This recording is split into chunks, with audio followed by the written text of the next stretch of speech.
ታውቃለህ ግን ሱል ካንተ ጋር ሰውን ብቻ እኮ ነው ዓለም ጸጥ የምትልልኝ። ቆይ ግን እንዳንተ አይነት የዋህ ቅን ልብ ያለው መልካም ሰው አጠገቤ ባይኖር ኖሮ ምን ነበር የሚወጣኝ? ሩት እኔ እንደምታስቢው አይነት ጥሩ ሰው ባልሆንስ?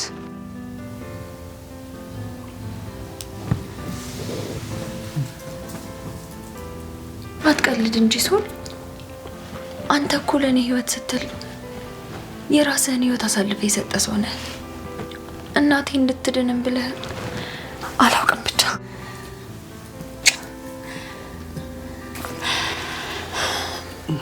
አንተ ለኔ ከእግዚአብሔር የተላከ ጠባቂ ነህ። በባዶ አስቀመጥኩሽ። ትንሽ የሚጠጣ ነገር ላምጣ?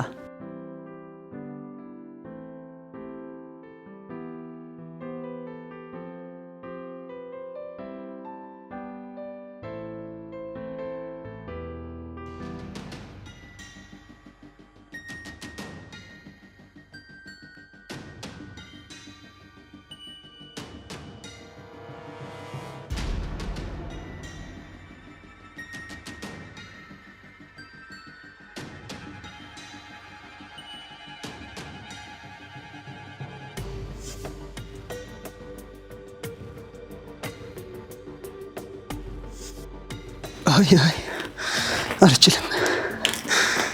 መልአክን አለች። እንዴት መርዘኛ እባብ እሆናለሁ? ካላደረኩት ደግሞ እናቴን አጣለሁ። ቆይ እኔስ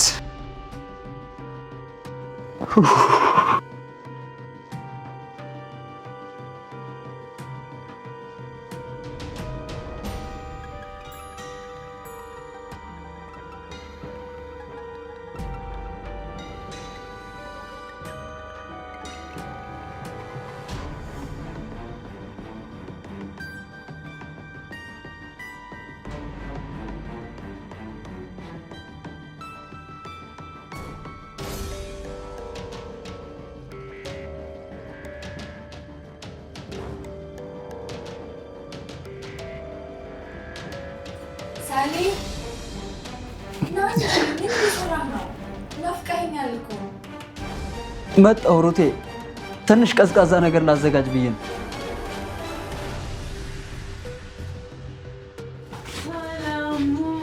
ፌቨን በዚህ ሰዓት ምን ትሰሪያለሽ? የኔ ደግ ወንድ አንተ እኮ መልአክ እኮ አንተ ባትኖር ኖሮ ይችኛ ፌቨን ሌላ ፌቨን ነበረች። እወድሃለሁ። እሺ ሂጂ ወደ ክላስ ግቢ። ስጠኝ እስኪ ልጠጥ። አይ ልቀቂው አንቺ ልቀቂው። ወንድሜ ሂጂ ወደ ክላስ ግቢ። ማትረቢ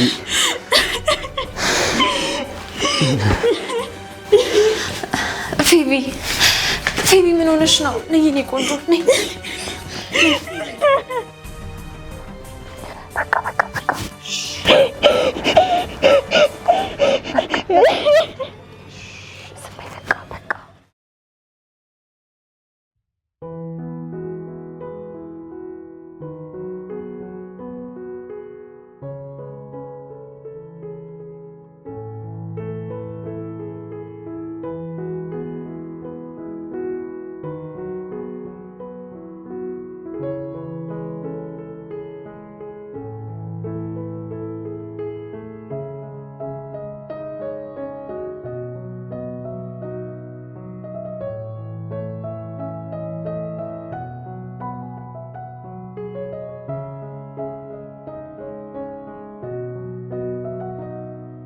ለምን እንዲህ የዋህ ሆንሽ ግን? ለምንስ እኔን አመንሽኝ? አንቺን መጉዳት ማለት ለኔ ራሴን እንደመመረዝ ነው።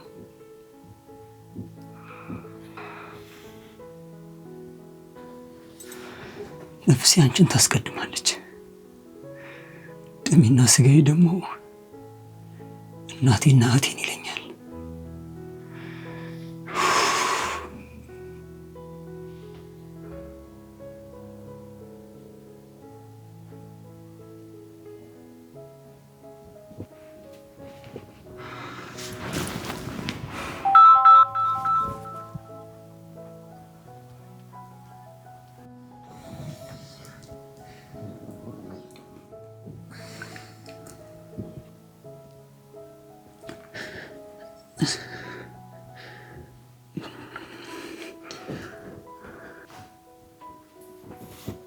ሄሎ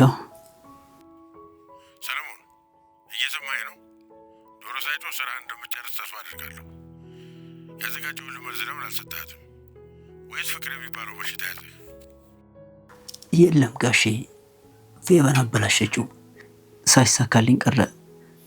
ነገ በእርግጠኝነት ሌላ መንገድ እጠቀማለሁ። ነገ ካልሆነ የእናትህን ነፍስ የእህትህንም ጉዳይ አስብበት። ያንተ ስቃይ ሁለቱን ከደፋው በኋላ ይደርሳል። ፍጠን።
ሄኖክ ከነሱ ጋር ነው። ቆይ ማንን ልመን? ከጎኔ የሚቆም አንድ የሰው ዘር ይጥፋ።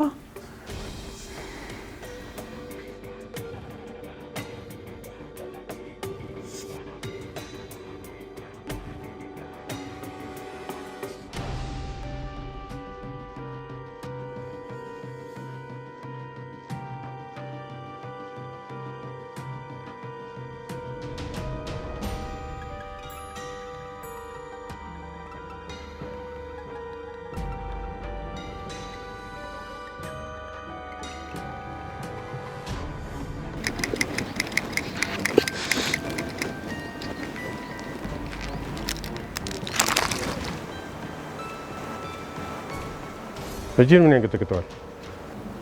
ትንሽ ስራ መፈጸም አቃተ ነው ወይስ ከሩስ ጋር የጀመርከው የቅዠት ፍቅር አይንን አሳወረው? የለም ጋሽ፣ ግን ምን አለበት ሩትን ብትዋት? እሷ ንጹህ ሴት ናት። ለእርሶ ስጋት የምትወልጅ አይደለችም። ንጹህ? እኔ ንጹህ ሰው አላውቅም። እኔ የማውቀው የሚጠቅምና የማይጠቅም ሰው ብቻ ነው። ሰለሞን፣ ይህን ስራ ዛሬውኑ መጀመር አለብህ። ካልሆነ ግን እሺ ጋሽ፣ አደርገዋለሁ። እሺ። አቶ ፈለቀ፣ እውነት ለመናገር ግቢው፣ አትክልቶቹ በጣም ነው የሚያምሩት። በነገራችን ላይ ሰለሞን ስለ እርሶ ደግነት አውርቶ የማይጠግብም። ያው ለእናቴ መድኃኒት መግዣ እንደሚያግዙትና መድኃኒት እንደሚልኩላት ሲነግረኝ እንዴ እሳቸውንማ ዛሬውኑ ካልተዋወቅኩኝ ብዬ ነው እርሶ ጋር የመጣሁት እና በጣም ነው የማመሰግነው። በጣም የሚገርመው ደግሞ ለጓደኛዬ የተከራየነው ቤት የእርሶ ቤት ነበርና እርሶ በውክልና ነበር የሚያከራዩት። አሁን ደግሞ ያው ከሰለሞን ጋር አብረን እንድንኖርበት በነፃ እንደሰጡን ሰማውና እውነት በጣም ነው ደስ ያለኝ። በጣም ነው የማመሰግነው ጋሼ። አንቺ ትሱኝ ልጅ አይደለሽም? ደግሞ በጣም ቆንጆ ልጅ ነሽ። ሰለሞንም እኮ ጥሩ ልጅ ነው። እንዳንቺ አይነት በማግኘቱ እጅግ በጣም ደስተኛ ነኝ። ወደፊትም ላግዝ በምችለው መልኩ አግዛቸዋለሁ። አዎ ሰለሞን በህይወቴ ስላለ በጣም ደስተኛ ነኝ። ሰለሞን ማለት እረፍቴና ሰላሜ ነው ጋሼ።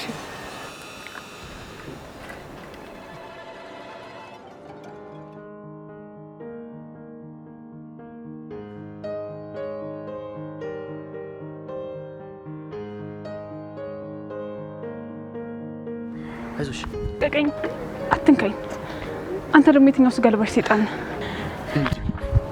ኧረ ተረጋጊ፣ ከቀልብሽኝ እንጂ ስልክሽ እኔ ጋር ነው ያለው።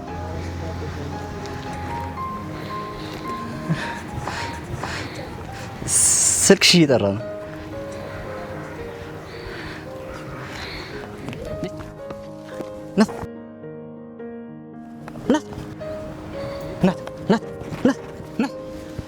ብራዘር ውሃ አምጣልኝ በእናትህ። ኧረ እባክህ ውሃ አምጣልኝ።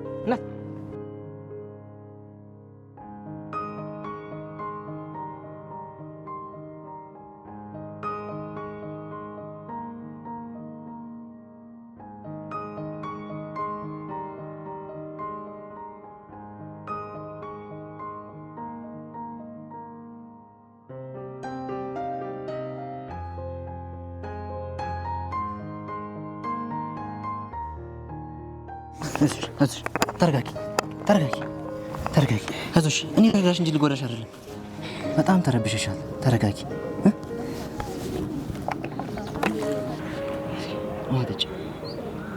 ጠጪ።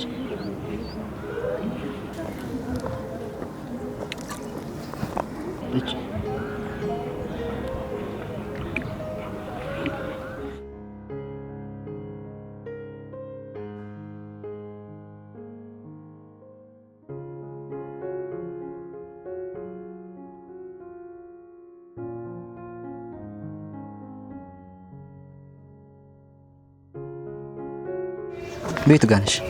በዚህ እኔ ደግሞ በዚህ ጋር ነኝ።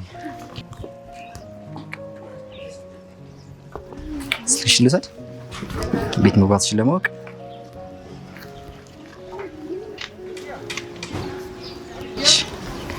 ባይ።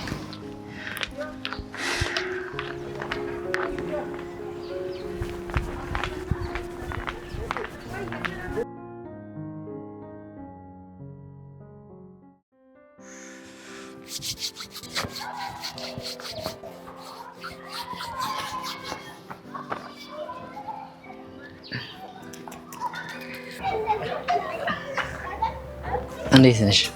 ተረጋጋሽ? ለምን ለምትከተለኝ? ስልኬ ላይ ደጋግመህ ስትደውል ወንድሜ ሌላ ነገር እንዳይመስለው ብዬ ነው የወጣሁት። ቆይ ለምንድን ነው የምትከተለኝ? ማን ላከ? ከኔ ምንድን ነው የምትፈልገው? አንዳንዴ እኮ ሰው የሚከታተልሽ ሊጎዳሽ ብቻ አይደለም፣ ምናልባት ስትወርቂ እንዳትጎጂ ሊደግፍሽ ሊሆን ይችላል። ባለፈው እኔ እንደረዳሁሽ ማለት ነው። ፌዮን አይደል ስምሽ? ስሜ ማን ነገረ? ብዙ ጊዜ ሰፈር ውስጥ አይሻለሁ፣ ግን በሩቁ ነው። ባለፈው ተጋጭተን ከወደቅሽ በኋላ የሆነ ነገር ልቤ ውስጥ ተሰበረ። አይኖችሽን ሳያቸው አንቺ ላይ የተጫነው ሀዘንና መከራ ይበልጥ ጎልቶ ይታየኛል። እኔ ከአንቺ ጋር ብቆምስ፣ ከጎንሽ ብሆንስ? ለምን ዛሬ ግን አይደል እንዴት ተዋወቀ? አንዳንድ መተዋወቆች እኮ በአመታት አይለኩም። ዝም ብዬ ስመለከትሽ አፈር የተጫነባት አበባ ትመስኛለሽ። እና ባግዝሽስ፣ አፈሩን ብቀንስልሽ ምን ያክል ልትፈኪ እንደምትችይ አስበሻል? ግን ወንዶችን ፈራለሁ። ሁሉም ወንዶች በዙሪያዬ እንዳሉት ወንዶች ይመስሉኛል። ጊዜ ስጭ፣ ከሌሎቹ ተቃራኒ መሆኔን አሳይሻለሁ።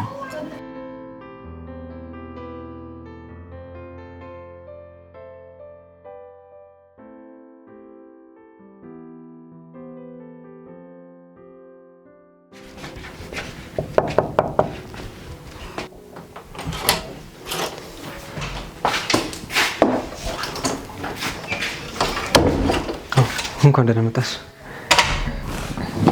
አመሰግናለሁ። ያው ከነገ ጀምሮ ጠቅልለን ለመግባት ስላሰብን እቃ ለመቀነስ ያህል ቦርሳ ይዤ መጥቼ ነው። እና ሄኖክ፣ አንተስ ባለፈው ያልኩ ጉዳይ ላይ ምን ወሰንክ? ያው ማለቴ የሁለታችን ነገር ምንም እንኳን መቋጫው ምን እንደሆነ ባይታወቅም በዚህ ሁኔታ አንተን መግፋት ልክ እንዳልሆነ ለሰለሞን አውርቼው ነበርና በጣም ደስተኛ ሆኖ ነው የተቀበለው። ይገርማል፣ ሰለሞን ይሄንን ደግነቱንና እንደዚህ አሳቢነቱን ቀድሜ ያለማወቄ በጣም ነው የጸጸተኝ። ሩት እኔ እዚህ ቤት መኖሬ ለሰለሞን ብቻ ሳይሆን ላንቺ ከባድ አይሆንብሽም? የድሮ ትዝታችን ይረብሸኛል። ለእኔ ስሜት ብዬ አንቺን ላስቸግረሽ አልፈልግም። ትዝታማ እንዴት ይጠፋል ብለህ ነው ሄኖክ? ያው አንተ ብትጎዳኝም የሆነ ነገር ግን ወደ አንተ ይስበኛል።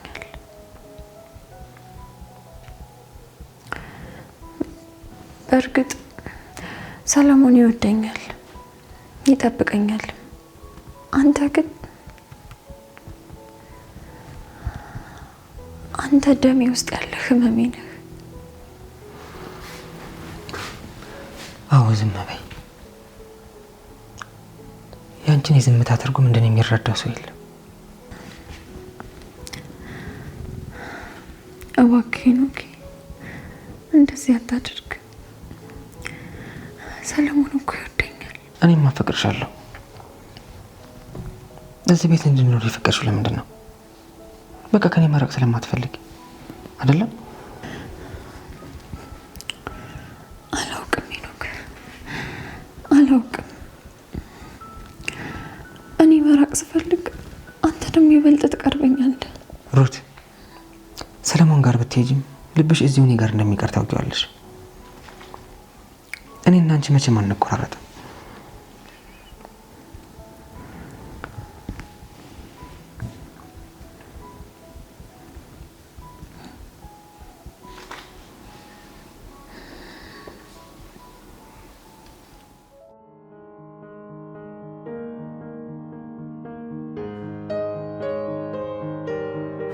በቃ እንደራስ ፌዊ ዛሬ ስላገኘሽ በጣም ደስ ብሎኛል። ዛሬ ያየሁብሽ ፈገግታ ደግሞ ለኔ ትልቅ ስጦታ ነው። ነገ ደግሞ ከዚህ የተሻለ ቀን እንደሚሆን ተስፋ አደርጋለሁ። አመሰግናለሁ አብይ። አንተን ሳገኘ ፍርሃቴ ሁሉ የጠፋ ይመስለኛል።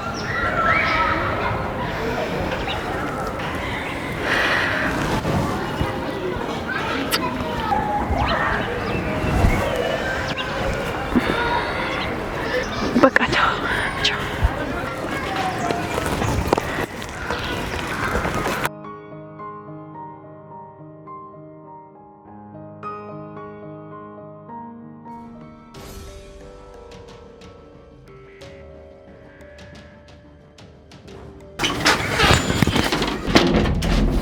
ማን ነው መንገድ ላይ አብሮሽ የቆመው? ማን ነው? ከማንም ጋር እንዳላይሽ ከቤት እንዳትወጪ ብዬሻል ነበር። ሰለሞን እባክህ ዝም ብሎ ጓደኛዬ ነው። ጓደኛ? ቆይ እያስጠናሽኝ ነው እንዴ? ወይስ ያቶ ፈለቀ ሚስጥር እያወጣሽ ነው? ንገሪኝ፣ ማን ነው? ቶሎ በይ ንገሪኝ። ሰው ነው እንዳንተ ክፉ ያልሆነ የሰው ስቃይ የሚገባው ሰው። ብትገለኝም ግደለኝ እንጂ እስከ መቼ ካለም ተነጥዬ አንተ እንደሆነ እንደ ሄኖክ ላሉ አውሬዎቹን አሳልፈ የምትሰጠኝ። እኔ ግን ሰው እየራበኝ ነው። ሰለሞን መድኃኒቴን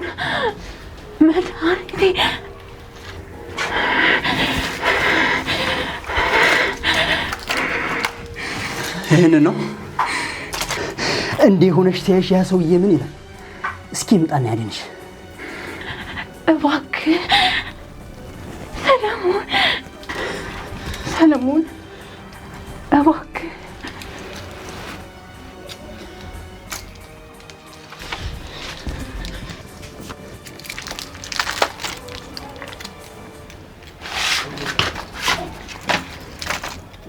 ሞተሽማ በጭራሽ አታመጭኝም። አንቺ ማጥመጃ መረብ ነሽ። ንቂ ንቂ ንቂ እንጂ ከንቱ።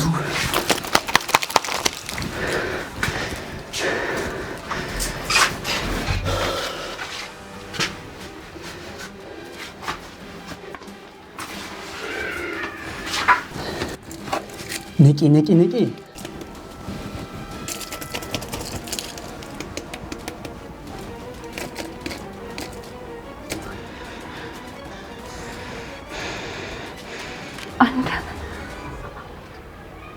አንተ ከገዳይ በላይ ነህ።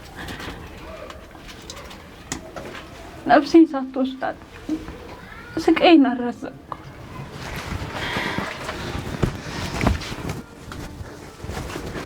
አሁን ቀጥ ብለሽ ወደ ክላስሽ ግቢ።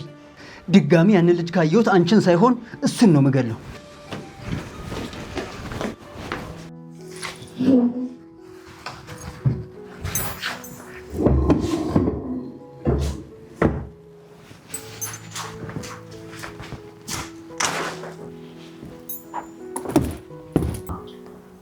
ሶል ወይ እና እስቲ አንድ ጊዜ አግዘኝ። በዛኛው ሳይድ ረዘም አለ መሰለኝ። ደግፈኝ እንዳልወድቅ እንዴ። ኦኬ እዚህ ጋር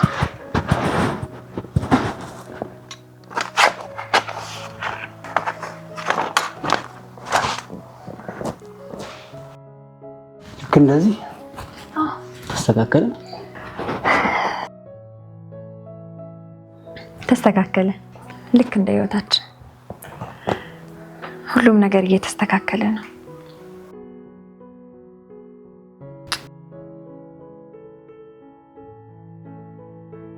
ሶል ወይ በአዲሱ ቤታችን አዲስ ታሪክ እንደምንጽፍ ነው የሚሰማኝ።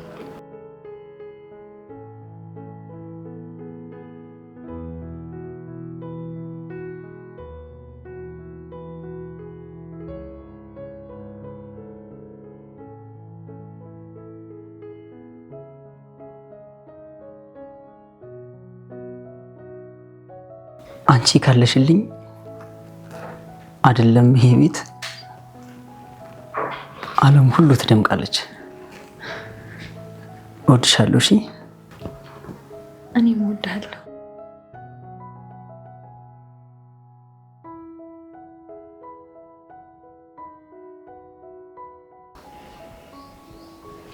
የኔ የነበረችውን በገዛች ልጅ ሰው እየሰጠኋት ፈገግታዋን፣ ሳቋን ሁሉንም ነጠቀኝ።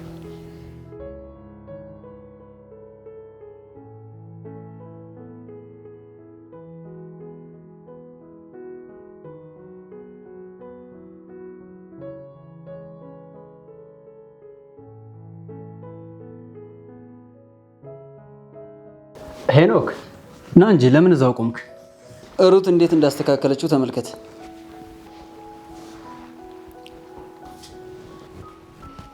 ያው ደስ ስለምትሉ እኮ ግርግር እንዳልፈጥር ብዬ ነው። በእውነት ቤቱ በጣም ያምራል። ሩት ውበት መፍጠር ታውቅበታለች። ሀሳቧ ሁሌም ልዩ ነው። አመሰግናለሁ ሄኖክ። ያው አንተም ብትሆን እንደዚህ አይነት ነገር ላይ ጎበዝ ነህ።